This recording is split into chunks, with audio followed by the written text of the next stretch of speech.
நீதிமன்ற வளாகம் காட்டப்படுகிறது. காவல்துறை அதிகாரி விசாரிக்க விரும்புகிறேன் என்றார் வழக்கறிஞர். சரி என்பதாக தலையசைத்தார் நீதிபதிகள். சொல்லுங்கள் சார், நீங்கள் எத்தனை மணிக்கு அங்கே போனீங்க என்றார் வழக்கறிஞர். ரவுண்ட்ஸ் போயிட்டு இருந்தேன். அப்பொழுது தான் விஷயம் தெரிஞ்சது. உடனே அந்த இடத்திற்கு போய் சென்று பார்த்தபோது எலும்பும் தெரியாமல் எரிந்து கிடந்தது. ஒரு சின்ன எலும்பு மட்டும்தான் கிடைச்சிது. ஃபாரன்சிக் லேபுக்கு அனுப்பி வச்சிருக்கேன் சார் என்றார் காவல்துறை அதிகாரி. ரிப்போர்ட் வந்துருச்சா என்றார் வழக்கறிஞர். நாளைக்கு எப்படியும் கிடைச்சிடும் சார் என்றார் துறை அதிகாரி. என்ன நடந்தது, கொஞ்சம் தெளிவாக சொல்லுங்கள் என்றார் வழக்கறிஞர். நான் ரவுண்ட்ஸில் இருந்தேன். திடீர்னு ஒரு பெண்ணோட குரல் பதட்டமாக. என்னன்னு விசாரித்தேன். உடனடியாக அந்த இடத்துக்கு போக சொன்னாங்க. யாருன்னு விசாரிக்கிறதுக்குள்ளே ஃபோனை கட் பண்ணிட்டாங்க. உடனே அந்த இடத்திற்கு போனேன். ஒரு பயங்கர பிணநாத்தம். ஒரு பெரிய பள்ளத்தில் கொழுந்து விட்டு எரிஞ்சது நெருப்பு. வீடு முழுக்க மாந்திரீக புத்தகங்கள், புகைப்படங்கள். அப்படி ஒரு பயங்கர வீட்டை இதுவரை நான் பார்த்ததில்லை சார். ரொம்ப நாளாகவே எதையோ எரித்திருப்பான் போல். வீடே கரேல்னு காய்ச்சடிச்சிது சார். அங்கிருந்து 3வது அறையில் யாரோ ஒரு சத்தம் கேட்டு போனேன். ஒரு பெரியவரை உள்ளே வைத்து பூட்டியிருக்காங்க. அப்புறம்தான் அவர் அரோகனின் தந்தைன்னு தெரிஞ்சுது.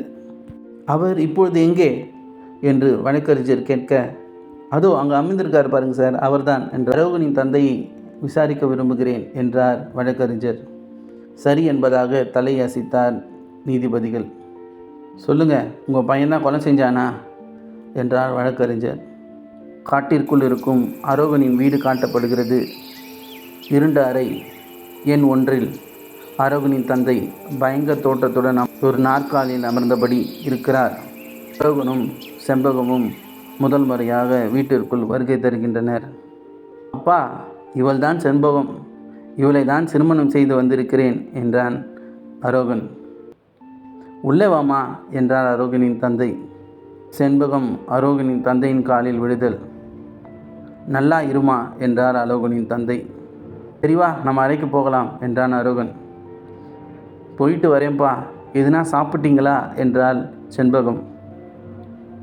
சாப்பிட்டேன் என்றபடி தலையசைத்தாள் அரோகனின் தந்தை. நான் போய் எதுனா சாப்பிட வாங்கிட்டு வரேன், நீ போய் ரெஸ்ட் எடு என்றாள் அரோகன். சரி என்றாள் செண்பகம். சமையல் அறையை சுற்றி பார்க்கும் செண்பகம். கொஞ்சம் இருங்க, வீட்டில் சமைக்க எதுவும் இல்லை, வாங்கிட்டு வாங்க. பாலை முதல்ல வாங்கிட்டு வாங்க என்றாள் செண்பகம். சரிம்மா, இதோ வாங்கிட்டு வரேன் என்று புறப்பட்டு சென்றான் அரோகன். சிறிது நேரம் கழித்து அரோகன் வீடு திரும்புதல். அரோகனின் தந்தையுடன் உரையாடி கொண்டிருக்கும் செண்பகம். அரோகன் தந்தையை முறைத்தபடி, செண்பகம் வாங்க, இதை சமையலறையில் வை என்றான் அரோகன். சென்ற பின் தந்தையை பார்த்து, உங்கள்கிட்ட நான் என்ன சொன்னேன் என்றான் அரோகன். நான் எதுவும் சொல்லலை. அந்த பிள்ளை தான் அவன் ஊரை பற்றி சொன்னான். நல்ல பிள்ளையாக தெரியுது என்றார் அரோகனின் தந்தை. இது கடைசியாக இருக்கட்டும். எதற்கு வர வச்சேன்னு தெரியும்ல என்றான் அரோகன். தந்தை பயந்தபடி தலையசைத்தார். அடுத்த நாள் காலை. மாமா, அவரை காலையில் இருந்தே காணுமே, காப்பி கூட கொடுக்கலையே என்றாள் செண்பகம். அரோகனின் தந்தை, வருவாமா, நீ போய் சாப்பிடு என்றார் அரோகனின் தந்தை. சற்று நேரத்தில் மரம் வெட்டி வந்து வீட்டின் வாசலில் கொட்டினான் அரோகன். எதற்கு இவ்வளவு மரம் என்றாள் செண்பகம். சொல்கிறேம்மா, அவசரப்படாதே என்றான் அரோகன். சாப்பிடலையா என்றாள் செண்பகம்.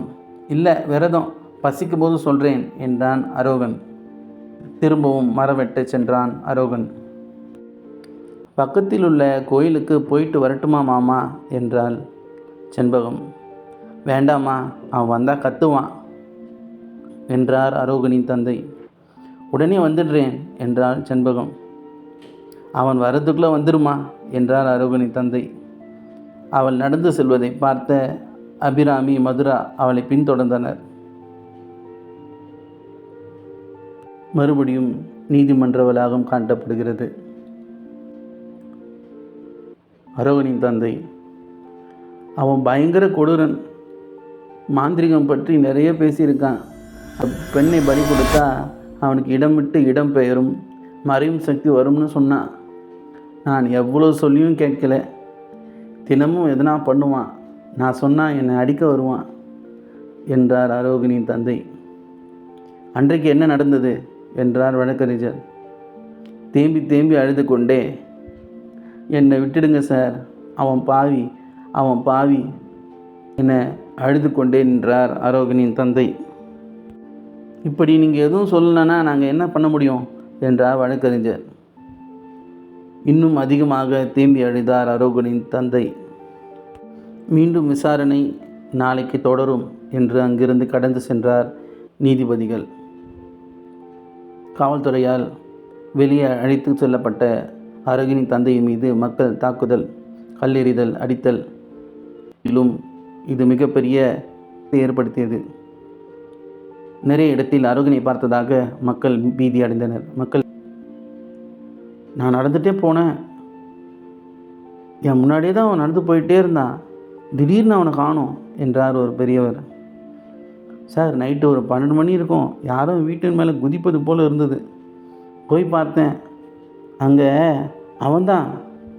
என்னை பார்த்ததும் ஓடி ஒளிஞ்சிட்டான். மக்கள் மத்தியில் பீதி பரவ தொடங்கியது. மறுநாள் மறுபடியும் நீதிமன்ற வளாகம் காட்டப்படுகிறது. சொல்லுங்கள் சார், ஏதேனும் முன்னேற்றம் இருக்கா என காவல்துறை அதிகாரியை வழக்கறிஞர் கேட்க,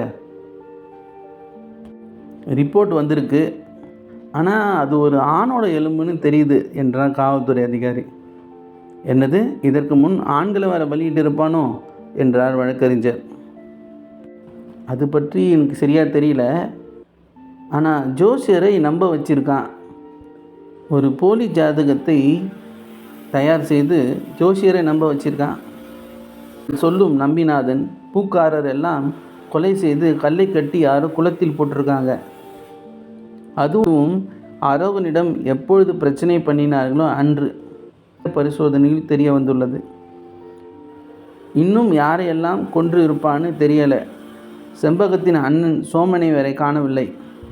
பூசாரை ஏன் உயிரோடு விட்டானும் புரியலை. தந்தையும் உயிரோடு விட்டிருக்கான். விரைவில் அவனை பிடிக்கவில்லை என்றால் அவர்கள் உயிருக்கும் ஆபத்து வரலாம் என்றால் காவல்துறை அதிகாரி. உடனடியாக ஏற்பாடுகளை செய்யுங்கள், அவர்கள் பாதுகாப்பு அளியுங்கள் என்றார் நீதிபதி. இன்னும் ஒரு உயிர் கூட போகக்கூடாது. சரி என்பதாக தலையசைத்தார் காவல்துறை அதிகாரி. 2 டீம் பிரித்து ஒன்று வடமாநிலத்திற்கும் அவனை தேடி அனுப்பியிருக்கும் காவல்துறை அதிகாரி. அதற்குள்ளாக காவல்துறை அதிகாரியின் தொலைபேசி அலறத் தொடங்கியது. எடுத்து காதில் வைத்தவர், அப்படியா என்றார்.